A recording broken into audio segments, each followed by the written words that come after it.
Halo, Halo, selamat malam Kang. malam-malam Kak.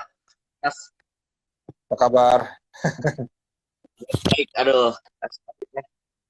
Maaf ya telat tadi tiba-tiba entah kenapa tombol live di game di iPad-nya Kios tuh nggak ada. Jadi terpaksa saya pakai handphone saya. Untung handphone saya udah dicas lumayan jadi ya. Gak apa-apa, Kehidupan ya. santai.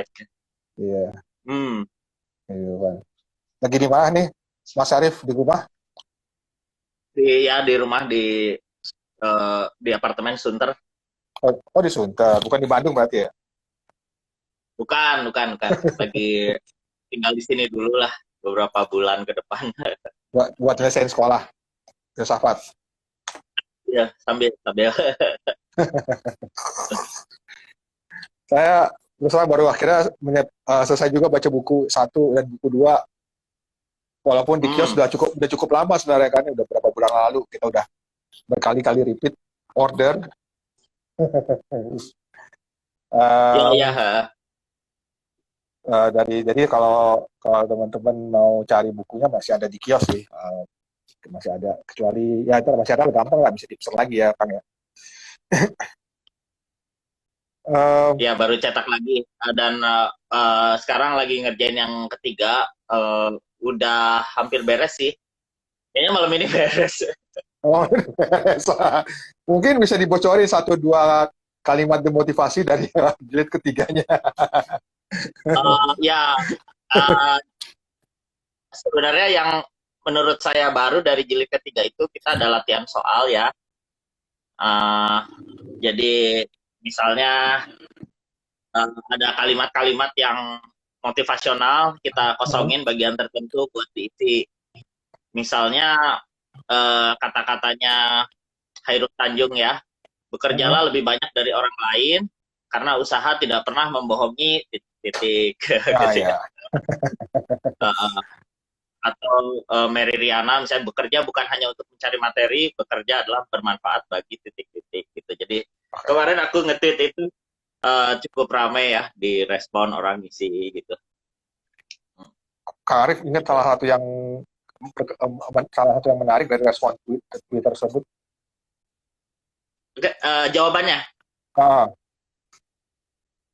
Oh, jawaban sih sebenarnya lucu-lucu ya. Mungkin karena udah agak tenggelam, aku bisa bacain yang terbaru ya. oke. Eh, apa misalnya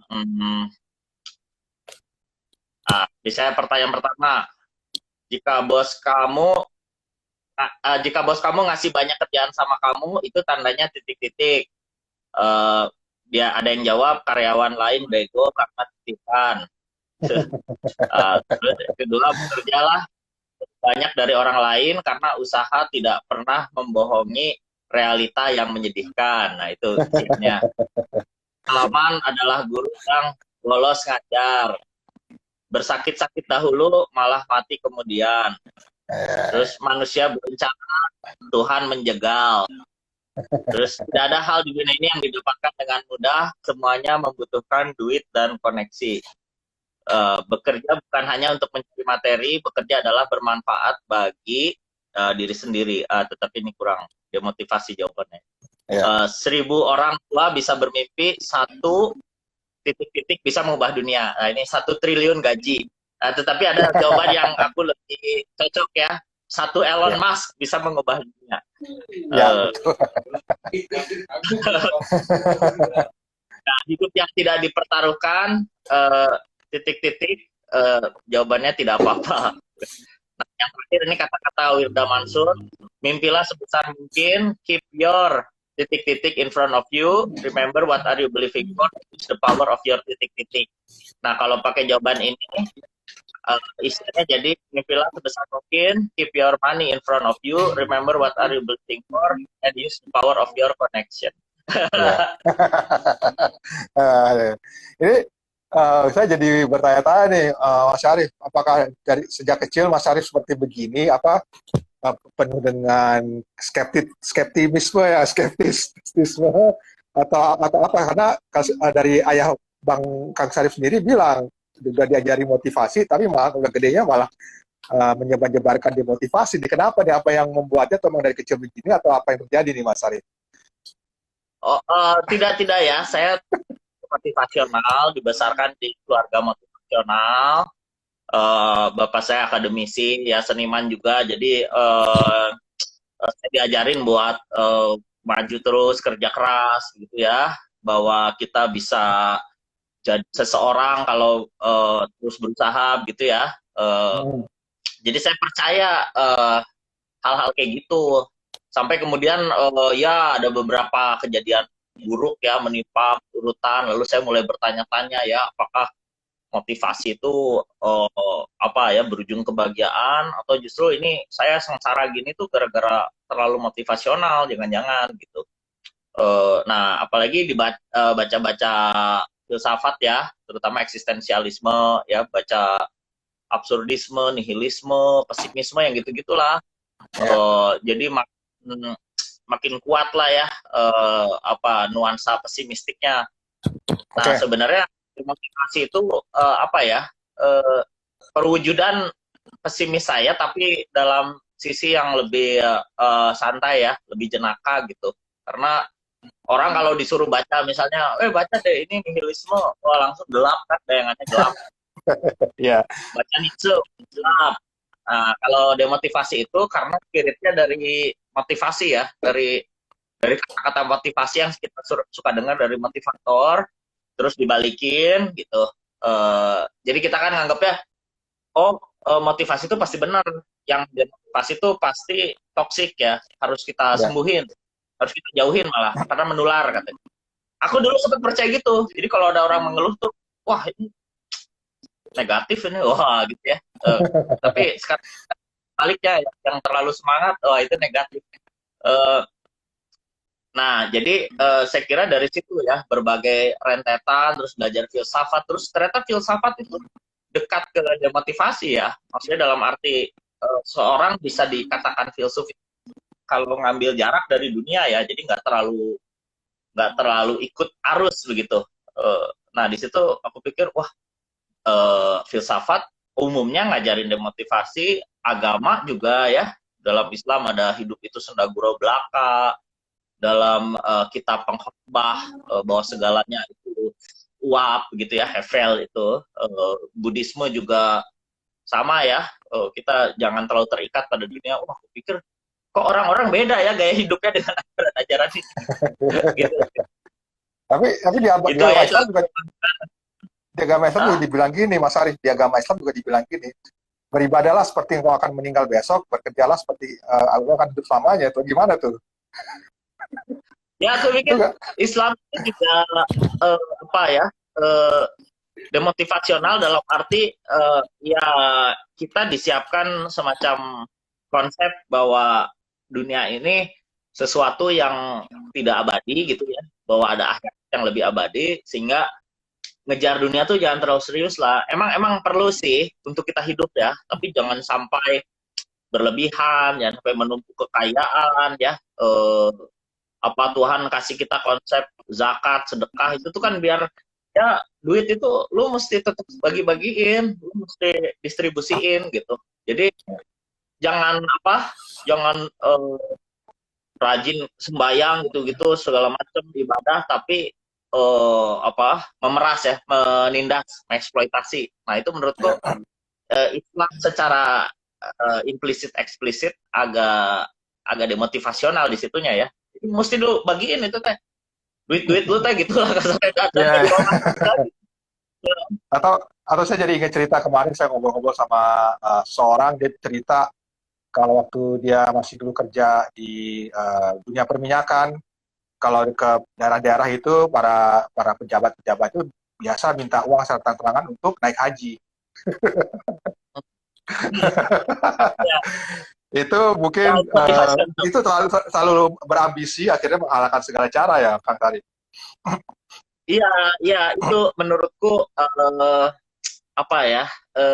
aku menelisik gitu ya, bahwa orang itu kan startnya beda-beda ya sebenarnya, dan itu masalah struktural serius, bahwa ada orang yang dengan semangatnya itu dia bisa mencapai sesuatu, Tetapi ada orang yang dengan semangatnya itu dia tidak bisa mencapai apa-apa karena masalahnya struktural.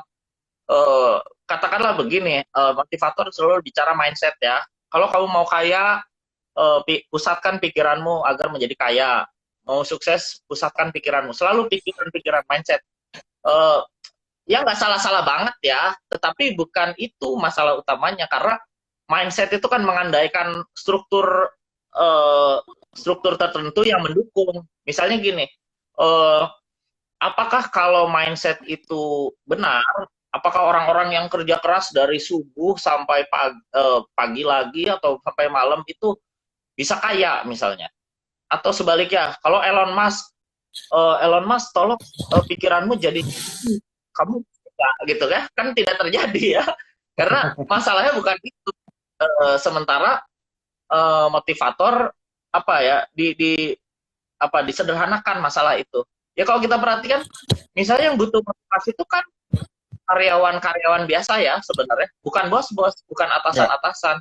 Kenapa? Kalau atasan-atasan itu dia sudah jelas motivasi kerjanya karena dia dekat dengan kondisi perusahaan yang lebih besar. Tetapi kalau karyawan kan dia cuman sekrup ya istilahnya. Jadi oh aku tugasnya cuman kasir, oh aku tugasnya cuman beres-beres dagangan. Aku nggak perlu tahu kondisi perusahaan yang lebih besar. Nah disitulah masuk motivasi itu. Lu tuh kerja tuh buat tanggung jawab, buat sense of belonging. Bahkan disebut bekerja itu ibadah spiritual. Sehingga dia itu kerja memberikan lebih ya. Dan memberikan lebih ini apa ya? Perusahaan senang dong. Orang yang kerjanya dikit, digaji dikit, tapi dia perasaannya seperti atasannya gitu. Ini akal-akalan yang punya perusahaan ya, akal-akalan nih. Betul, betul. Aku bahkan di motivasi 3 tuh mengurai bahwa kan dalam teori Marxisme itu ada namanya surplus nilai lebih itu ya. Jadi kenapa kapitalis itu bisa kaya kan karena ngambil jam lebihnya itu. Misalnya harusnya bayar 50.000 tuh untuk kerja 5 jam, kapitalis tuh bisa bikin 8 jam kerjanya. 50.000 tapi 8 jam. 3 jam itu yang dipakai buat akumulasi ya, kapitalnya itu. Tapi kan orang nggak akan biar orang itu nggak sadar bahwa 3 jam itu kelebihan yang diambil, ya dikasih motivasi ya. Misalnya kalau bos kamu ngasih kerjaan lebih buat kamu, itu artinya dia percaya sama kamu. Terus kita tuh harus punya sense of belonging ya, rasa kepemilikan terhadap perusahaan ini. Kalau ada kotor bersih-bersih, kalau ada yang nyuri barang harus diatasi gitu-gitu. Jadi perasaan-perasaan seperti itu menurutku yang bikin nilai lebih gampang diambil sama kapital ya. Atau kayak pegawai teladan itu yang mana? Yang mau kerja sampai melebihi jamnya gitu ya. Nah, itu menurutku akal-akalan dan itu bisa dimasukin oleh motivasi gitu. Gitu. Berarti bisa dibilang kalimat motivasi dari JFK itu akal-akalan JFK untuk biar rakyatnya tetap cinta sama negerinya ya. Apa yang udah kamu perbuat jangan tanyakan apa yang udah negara kerjakan untuk lo, tapi apa yang udah kerjakan buat negara lo. Aku masih latihan soal JFK ini. Jangan tanyakan apa yang sudah negara berikan padamu, tapi tanyakan titik-titik ya. Terserah mau dijawab apa. Dijawab apa yang negara ambil dari kamu atau apa gitu.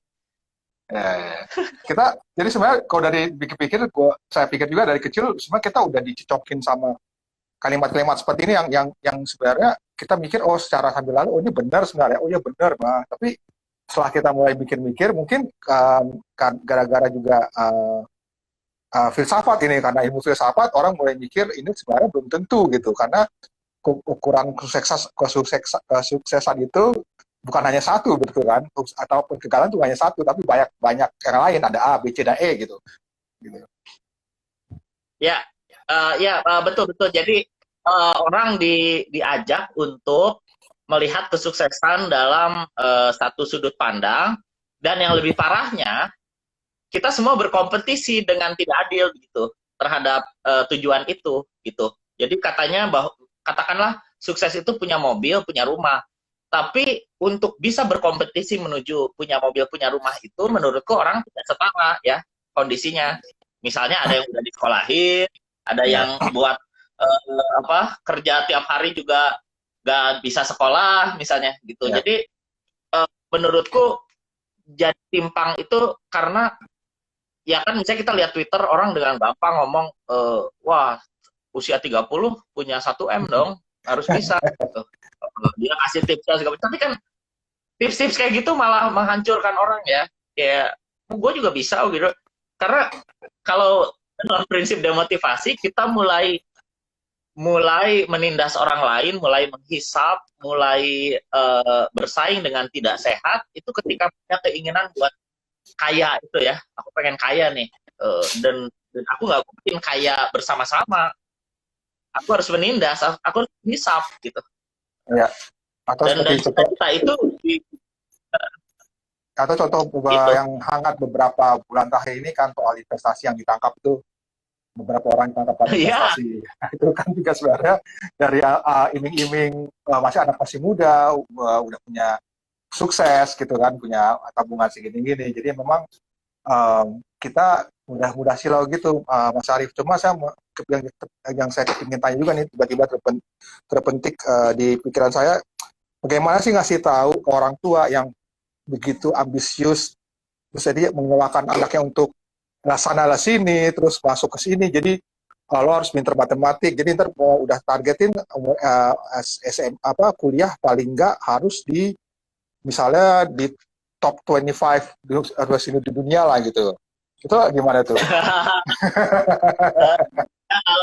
ada beberapa Kita pandangan sih kalau demotivasi kalau sama orang tua jangan terlalu demot ya, apalagi orang tua yang udah tua banget ya, misalnya di atas 60 70 itu nggak ada gunanya ngasih demotivasi ya. Nah, terus buat anak kecil juga jangan ya. Anak kecil masih punya cita-cita, masih punya impian, udah aja biar aja. Misalnya, aku pengen jadi dokter, nggak usah dibilangin kalau dokter itu udah loh, misalnya nggak usah ya. Tapi bilang aja yang bagus-bagus tentang dokter misalnya ya. Nah, menurutku demotivasi itu bisa mulai diberikan ketika usia-usia remaja gitu ya, mulai eh, apa, mulai berkompetisi gitu ya, mulai uh, punya hasrat-hasrat untuk memperkaya diri gitu. Nah itu mulai bisa dikasihin. Nah kalau kalau orang tua memang problematik ya, karena aku pikir ada generasi tertentu yang sangat motivasional. Aku pernah sih ngirim demotivasi ke WA grup tertentu gitu, kayak kayak aku diomelin ya, kayak maksudnya kok gitu loh. kayak kayak kayak nggak masuk gitu, karena aku pikir ada generasi tertentu yang memang harus motivasional, dalam arti mungkin kondisi apa pasca kemerdekaan kali ya, atau gimana, butuh harapan, butuh apa ya. Tetapi generasi Z gitu ya, atau milenial itu menurutku dekat dengan demotivasi kan, lapang pekerjaan sempit begitu ya, terus kita harus susah payah punya rumah, harus di pinggiran karena rumahnya habis oleh orang tua kita gitu. Uh, dengan demotivasi sebenarnya. Jadi memang ada generasi tertentu yang menurutku tidak masuk akal di demot tuh, kayak kayak misalnya bapakku dikasih tahu demotivasi itu kayak nggak masuk akal gitu, kayak kok bisa sih hidup tanpa arah dan tujuan itu gimana gitu. Ya milenial ya kayaknya kok bisa ya. ya. Saya pernah baca tuh ada thread di Twitter, seorang anak muda gitu nulis, kenapa mempunyai rumah dibuat generasi milenial itu tidak mungkin, sampai tidak mungkin. Karena salah satunya memang seperti kata Mas Ari bilang tadi, emang rumah udah habis, tinggal di pinggir-pinggiran aja gitu. Dan harga rumah udah jauh melambung daripada, maksudnya sekarang karena inflasi dan lain-lain juga jauh beda harganya, lambung jauh lebih mahal daripada zaman dulu gitu. Ya, betul betul. Jadi kalau kita mau punya rumah yang bagusan gitu ya, itu ya harus apa ya? Harus punya bisnisnya harus harus maju, harus sukses, dan harus ada yang dibayar murah gitu ya dalam bisnis itu. Mas Arief kan, berarti Mas Arief udah mau menyelesaikan buku ketiga nih ya. Kenapa yang mau saya tanya, kenapa sih masih ada yang ingin Mas Arif apa sih sampaikan di buku ketiga ini? Apakah bukan sudah cukup ya buku satu dan buku dua gitu sebenarnya? Apa sih yang mau selain dengan Mas Arif bilang di awal tadi yang perbedaan itu, apalagi yang ingin Mas Arif sampaikan di buku ketiga ini? Oh, ya, ya pertanyaan menarik ya. Aku memang ngerasa bahwa ada evolusi pemikiran dari Demot 1 sampai 3 ini. Demot 1 itu buatku jenaka ya. Jadi apapun yang aku anggap lucu itu aku masukin.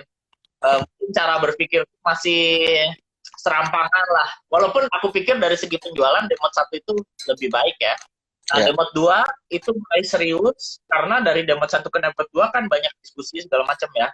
ya, Terus aku kepikiran sesuatu, misalnya Demot 2 ada soal kritiku terhadap piramida Maslow ya, yang mengenai self actualization, self esteem. Bagiku itu itu ditujukan untuk masyarakat kapitalis liberal, teori psikologi tertentu ya. Jadi teori psikologi itu nggak universal untuk seluruh jenis masyarakat gitu. ya. Maksudnya kalau kalau misalnya orang-orang di desa disuruh ayo peluk diri sendiri, ayo elus kayak apaan sih gitu. Mungkin kayak Ya. itu individual urban gitu, masalah-masalah urban. Nah, terus yang itu agak serius yang kedua. Nah, yang ketiga ini aku ngerasa beberapa esai itu jadi berat banget karena ya akumulasi dari diskusi, terus mungkin aku baca beberapa hal kayak misalnya demotivasi dan marxisme, bahwa aku ngelihat bahwa Marx sudah bagus tuh dalam mengurai nilai dari kapital, tapi mungkin Marx luput ya ngomong bahwa kapitalis itu ngambil lewat motivasi gitu, membuat si si karyawan itu nggak nyadar lewat motivasi gitu. Jadi dulu mah agama kali ya, oh ini bekerja tuh berkah gitu gini. Kalau itu mah motivasi, lewat motivasi. Terus aku ngaitin sama pendidikan ya. Jadi sampai usia tertentu dimotivasi, usia berapa didemotivasi, lalu nanti dimotivasi lagi. Nah, terus yang aku tambahin di sini ada kaitan sama seni dan demotivasi. Jadi demotivasi itu sikap kesenimanan yang suka main-main gitu. Jadi yang ngebedain seniman atau bukan seniman kan selain karya juga sikapnya dalam memandang sesuatu yang menurutku lebih playful ya. Sikap Jadi sikap sikap seperti anak-anak ini itu ya. betul betul seperti anak persis. Jadi kalau misalnya seniman bisa sih bikin kegiatan aktivisme ya. Kita bikin bagi-bagi apa gitu ya, bikin membangun ekosistem budaya apa masyarakat. Tapi ininya ya semangatnya kayak anak-anak ya, playful ya. Jadi bukan semangat aktivisme murni begitu, tetapi ada unsur kegembiraannya dan bahkan kebingungan, ada siap-siap dibully atau apa. Menurutku itu penting. Dan mungkin ada ini juga, aku berpikir bahwa kita tuh nyerang motivasi bukan karena dia jelek ya, bukan karena dia berbahaya, tapi dia klise. Jadi kita tuh nganggap kalimat motivasi itu membosankan, klise, diulang-ulang terus sampai nggak punya arti. Jadi kenapa ada demotivasi? Biar yang klise itu diperiksa lagi. Kayak kalau aku ngomong hidup itu harus jujur, misalnya. Itu kan kayak orang, iya sih gue juga udah tahu dari dulu, hidup harus jujur. Nah, karena klise itu, kita nggak memandang penting sih hidup itu harus jujur gitu. Jadi harus didemotivasi, bahwa misalnya, ya kan dibilang harus jujur, biar apa? Biar kita nggak nyolong duit lu kan, misalnya gitu ya. Didemotivasi, dibalikin gitu. Biar kita meriksa lagi, apa itu hidup itu jujur itu. Nah, jadi aku terus ini bahwa bukan masalah kalimat motivasinya. Menurutku kalimat motivasi itu dalam dirinya sendiri pasti bermakna dong. Kalau kita suruh, maksudnya semua yang diucapin Mario Teguh, Tung Desem Waringin itu kan semua bagus gitu. Tetapi pertama dia diambil untuk kepentingan kapitalis. Yang kedua, klise gitu. Bosan gitu, maksudnya lu dari dulu ngomong gitu terus, apa nggak ada yang lain gitu. Nah, berarti suatu demotivasi itu bisa membalikkan gitu, mencoba kita memeriksa lagi. Nah, pertanyaan nanti demotivasi kan jadi klise juga kalau terlalu banyak orang yang ngomong kan. Ya. Nah, itu harus Kalau demotivasi lagi si demotivasi itu. Kalau bosen misalnya, ya di mana-mana orang demotivasi, bosen. Nah, itu harus dibalikin lagi. oke, berarti hubungan antara motivasi dan motivasi ini dengan sifat bertanya-tanya yang ada dalam dalam ilmu filsafat itu, apakah Kang Syarif setuju kalau kita nih harus belajar filsafat untuk tetap bertanya-tanya atau menjauhkan diri dari hal yang umum? Ya, ya dan tidak ya. Kalau aku bilang harus belajar kan sebenarnya apa nggak harus juga dalam arti untuk mendalami itu nggak harus semua orang ya. Karena kan butuh stamina juga tuh belajar filsafat tuh kadang, waduh harus baca ini baca itu pusing. Tapi kalau sebagai suplemen sih menurutku penting ya. Kayak cuman buat apa tambahan dalam kita profesi kita atau apa kan sekarang lagi musim kayak stoicisme ya, filsafat Ya, stoicisme gitu. Itu orang-orang pakai buat kerja, buat healing atau apa ya, walaupun kemudian jadi viral nggak jelas sih, tapi ya menurutku menurutku itu salah satu jalan yang penting ya. Tapi kan filsafat itu banyak banyak ininya ya, banyak cabangnya kalau menurutku. Betul. oke. Ngomong-ngomong nih, saya nggak tahu pernah ditanya apa belum ke Mas Syarif ya. Apakah Mas Syarif pernah ngasih buku ini ke Kak Mario Teguh? Eh, nggak persis ya, tapi aku pernah ngobrol sama anaknya, Oke, apa Aryo Ispinar, ah anaknya yang apa yang ya entah bagaimana lah, tapi ada kekecewaan lah sama bapaknya gitu. oke. Aku mencoba cari peluang untuk apakah dia bisa memberikan satu komentar menarik, tapi tidak berlanjut ya ngobrolnya. Nggak tahu kenapa nggak balas WA lagi dan sebagainya. Aku juga kadang suka, aduh kalau sama public figure gitu apa di follow up-nya jadi susah dan sebagainya. Jadi intinya sih nggak sampai ya ke motivator. Tetapi yang untuk yang ketiga ini aku mau coba minta tolong Mbak Mutia Hafid ya, eh, ketua atau DPR itu, karena dia pembaca kita. Dan di dalam itu aku ada tulisan politisi. Jadi aku pengen tahu apakah dia berminat untuk memberi kata pengantar di situ. Untuk ya maksudnya dia dihina-hina di situ, tapi dia mau nggak kasih pengantar gitu. Atau langsung minta kata pengantar dari Khairul Tanjung? Iya benar-benar. Sebenarnya mungkin banyak orang tanya-tanya. Sebenarnya gini, sebenarnya Mas Syarif tuh bukan mengharamkan kata-kata motivasi ini kan sebenarnya, hanya tidak karena menurut Mas Syarif si motivasi ini dipakai untuk hal kapitalisme, Ya, diperalat lah ya. Diperalat. ya. Tapi dari kalimat tersebut sendiri kita menyampingkan hal mempergunakan untuk kapitalisme. Apakah kalimat-kalimat motivasi itu bisa menyelesaikan berbagai macam persoalan, atau paling tidak membantu lah? tentu bisa karena spirit awalnya kan untuk apa ya biar kita tetap kerja, biar kita tetap semangat cari duit gitu. Tentu bisa ya. Dan menurutku demotivasi berlebihan juga bahaya ya. Tapi si motivasi ini menurutku posisinya bergerak sendiri begitu, seolah-olah orang melihatnya motivasi benar, demotivasi salah. Nah, kalau seperti itu cara lihatnya, jadi nggak banyak membantu kalau menurutku. Jadi aku di tulisan ketiga bikin ilustrasi dengan olahraga ya. Uh, Dalam sebuah permainan tim di mana posisi demotivasi. Kalau aku lihat dari tim Barcelona, misalnya ada gelandang bertahan namanya Sergio Busquets itu tidak kelihatan ya tidak seperti tidak penting. Tetapi kalau tidak ada dia, si Lionel Messi itu tidak bisa bergerak bebas.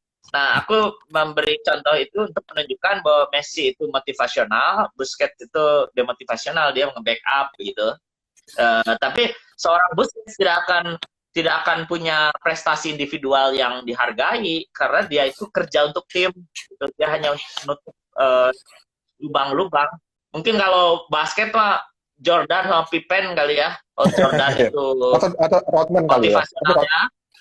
Ya, Rodman ya. Rodman itu dia kayak gak kelihatan ya, tapi penting gitu. Iya. Oke. Mungkin gue mau baca sedikit beberapa kalimat motivasi buat ya didengar sama teman-teman yang belum baca bukunya. Mana ya?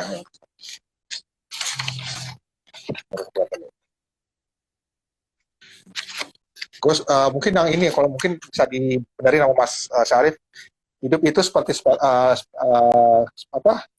sepeda roda, main sepeda roda, tapi apa Mas Syarif? Hidup itu seperti mengayuh sepeda. Kan ada secepat apapun kita mengayuh, tetap akan kalah dengan pakai sepeda motor. Sepeda motor ya. Ya. Kalau saya tuh mengambil kesimpulannya tadi ada golongan yang udah punya privilege sama golongan yang nggak punya. Jadi mau gimana pun yang golongan non privilege ini kerja keras banting tulang kayak tadi Mas Syarif bilang dari awal di awal kerja dari pagi sampai malam gitu. Tapi kalau yang dia nggak bakal bisa menyamai laju yang udah punya privilege karena udah punya beberapa langkah di depan, dia punya akses, punya yang lain-lain yang orang non privilege nggak punya gitu. Duit orang tua, modal, balas macam-macam. Ya. itu langsung kayak nyentil banget tadi karena kalimatnya terkesan main-main penuh humor gitu, main-main lah kayak main-main kayak anak kecil ngomong aja, tapi sebenarnya kalau kita pikir itu benar banget gitu, ada kebenaran yang hakiki sedang. Ya. Kalau itu aku mau baca ini yang ketiga beberapa bocoran ya. Oke, boleh.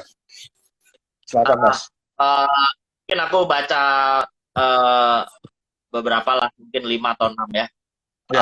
Pertama, jangan tidur terlalu cepat. Semakin cepat kita tidur, semakin cepat juga kita berjumpa dengan hari esok yang lebih kejam. Terus yang kedua, hemat pangkal kikir, rajin pangkal dieksploitasi. Terus yang ketiga, biasakan mengalah sebelum bertanding, hemat waktu dan tenaga. Yang keempat, apalah arti hidup ini jika kita tidak saling membenci.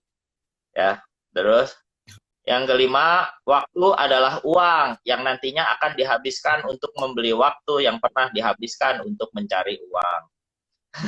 Ya. Terus 6, hidup ini cuma sekedar mampir dan dieksploitasi. 7, perbanyak prasangka buruk agar tidak mudah ditipu. Dan yang ke-8, orang sabar disayang pemilik modal. Mungkin aku bacain 2 lagi ya, karena ada 60-an ini. Bentar. Kita berbagi ilmu karena kesepian, perlu teman bicara. Aku mendidikmu supaya tidak merepotkanku. Udah. ini inspirasi dari mana aja Mas Syarif? Inspirasi dari mana? Kadang ini sih kalau aku lagi buntu, aku suka buka kalimat motivasi aja. Terus aku kayak lihat dibalikin aja gitu. Kayak setiap kegagalan terdapat benih kesuksesan, ya tinggal dibalikin, setiap kegagalan adalah benih dari kegagalan yang lain. Saya gitu. Sebenarnya nggak ada maknanya sih mau kalimat motivasi demotivasi, juga dua-duanya meaningless menurutku, tapi karena menyerang yang klise itu. Iya. Ya sisanya mah aku baca-baca dari filsafat sih, tapi kan kemudian dibuat versi jenakanya. Ini sebenarnya kan pemikiran filosofis, misalnya tentang moral ya, bahwa kapitalis itu senang banget bicara moral gitu karena mereka gunakan moral itu untuk menghibur ya, menghibur Ya. apa orang yang ditindas gitu. Ya Oke. kira-kira begitu. Oke, omong-omong soal filsafat nih Mas Arif, kenapa sih menurut Mas Arif kebanyakan tuh para filsuf itu serius atau pemahamannya serius, nggak yang lebih mungkin seperti cerita Abu Nawas gitu yang mungkin lebih bisa ditangkap oleh masyarakat umum gitu. Ya karena mungkin tradisi ya. Kalau di Barat itu memang filsafat jadi suatu kajian yang dalam, reflektif gitu. Memang kadang jatuhnya serius. Bahkan emang filsafat tuh yang aku pelajari memang satu disiplin yang sangat serius gitu. Jadi aku perajuin demotivasi ke calon promotorku itu diketawain kayak wah ini bukan filsafat ya, ini hanya main-main begitu. Padahal aku bisa mempertanggungjawabkan keseriusan dari demotivasi ya kalau mau gitu. Nah, ya aku pikir itu sudah jadi sistem ya. Bahwa filsafat itu memang baiknya disampaikan secara serius. Pernah ada bahasan lah kayak filsafat humor begitu ya. Tetapi jatuhnya jadi serius juga gitu. Jadi dibahas jadi serius gitu. Jadi aku pikir aku jadikan ini project aku untuk berfilsafat, tetapi digabungkan dengan cara penyampaianku yang mungkin sebagai apa ya, mungkin orang yang lama tinggal di Bandung kan orang dia sedang bercanda ya orang-orang Bandung kadang-kadang itu gaya-gaya khas sebagian orang Bandung lah. Jadi aku tetap mencoba jenaka gitu. Coba jenaka di tengah-tengah apa mirisnya kehidupan. Nah, Miris harus juga juga. harus bisa mentertawakan diri sendiri memang kan. Betul, betul. Ya. Oke, Mas Arief mungkin karena udah hampir 1 jam dan kita sebenarnya jarang terjadi nih. Abis ini ada acara ngobrol kios satu lagi nih, jarang banget terjadi bisa back to back ini. Kebetulan dari Bandung juga, band Lair dari Jatiwangi. Jadi Oh saya iya, mungkin iya. saya mau tanya satu pertanyaan terakhir kali ya, buat Kang Sarif. Apa yang akan Kang Sarif lakukan kalau Kang Sarif dari gara-gara buku Demotivasi 1, 2, 3 ini melesat menjadi seorang Mario Teguh? Ajarannya ada di mana-mana, ada di TV, di situ. Apa yang akan Mas Sarif lakukan? Pertanyaan bagus sekali karena saya juga bingung jawabnya. Tetapi itu dijelaskan di Demotivasi 2 bagian akhir tentang Charles Handoyo. Di situ Charles Handoyo sadar bahwa dirinya kemudian tiba-tiba jadi motivator gitu, jadi seorang demotivator terkenal gitu katakanlah. Dia dipanggil kemana-mana, lalu orang-orang yang demotivasional itu menjadi dominan, orang-orang motivasi di mana-mana dihina, mungkin dipersekusi begitu ya. Motivator-motivator itu di pojokan semua. Ya kalau aku solusinya di situ adalah ya nggak boleh terjadi yang namanya wacana yang sudah mapan. Jangan sampai demotivasi jadi motivasi gaya baru. Jadi harus mundur begitu, harus menolak, harus ya udah berarti kan berhasil peran dia sebagai antitesis. Berarti kita harus melahirkan sesuatu yang baru, jangan sampai demotivasi jadi wacana umum gitu. Dan ya dengan besar hati siapapun itu harus tetap pada posisinya sebagai counter begitu. Jadi jangan menjadi balik dominasi. Kalau ditanya sama aku nggak tahu karena aku belum di posisi itu. Teorinya begitu. Oke, siap. Oke, terima kasih banyak Mas Arief udah buat bincang-bincangnya malam ini. Jangan lupa kalau teman-teman belum punya, bisa langsung pesan di kios Ojo Kios atau langsung ke Mas Arief juga bisa. Yang kedua, 1 dan 2, yang ketiga akan segera terbit karena mau diselesaikan langsung malam ini nih. Langsung malam ini dikit lagi. Tadi kan. Langsung malam ini, besok kirim ke. Jadi cepat. Oke. Langsung dititipin ke penerbit, langsung cetak mungkin dalam waktu dekat ya. Ya mudah-mudahan ya diedit dulu. Ya. Oke, terima kasih juga buat teman-teman yang udah nonton. Semoga kita selalu termotivasi. Benar nggak? Tapi jangan berlebihan. Betul, Karena termotivasi, tapi itu bukan motivasi kecil. ya, karena tujuan Mas Arief menulis motivasi ini bukan untuk membuat kita menjadi orang bermalas-malasan sebenarnya, tapi untuk lebih Betul. lebih apa sih, membumi lah istilahnya kali. Lebih santai menghadapi Ya hidup. memahami kalau semangat itu bukan sesuatu yang harus ya, tapi Ya. ya itu mah situasional. Situasional ya, betul.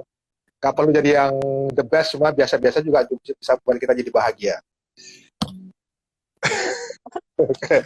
Selamat malam Mas Arief, terima kasih banyak. Sampai jumpa. Ya. Bye bye semua, Bye. bye bye, makasih Mas.